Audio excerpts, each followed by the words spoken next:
Now, there is more breaking news on that front. NBC News has learned that the current president is officially denying the former president's attempt to withhold documents, setting up a legal showdown over executive privilege. Joining me now, NBC News White House correspondent Mike Memoli, NBC News Justice correspondent Pete Williams, Washington Post national reporter and MSNBC contributor Carol Leonnig, and former federal prosecutor Renato Mariotti. So, Mike, you've been monitoring this breaking news for a while now out of the White House. What more can you tell us?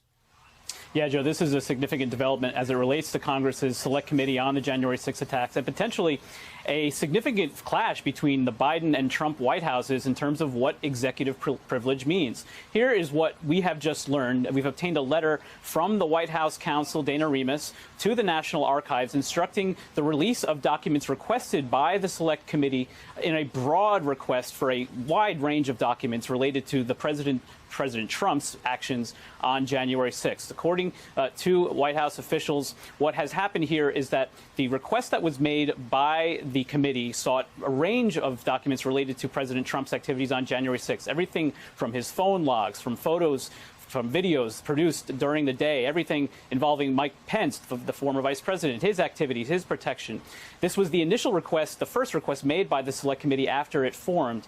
Now, what happened at that point is the National Archives, which contains all of the archives from the Trump administration, began producing documents both to the Trump legal representatives and to the Biden White House. Now, the Trump team had sought to block the release of an initial batch of documents that the National Archives produced, but the White House is now saying, no, executive privilege is not relevant to this situation. And in fact, I can read from a letter that we obtained from Dana Remus to the White House, to the National Archives. It says, these are unique and extraordinary circumstances. Congress is examining an assault on our Constitution and democratic institutions provoked and fanned by those sworn to protect them. The constitutional protections of executive privilege should not be used to shield from Congress or the public information that reflects a clear and apparent effort to subvert the Constitution. So now what happens at this point? The Trump legal team is likely to challenge the Biden White House's efforts to allow these documents to be released. So no documents have yet actually been turned over to the committee.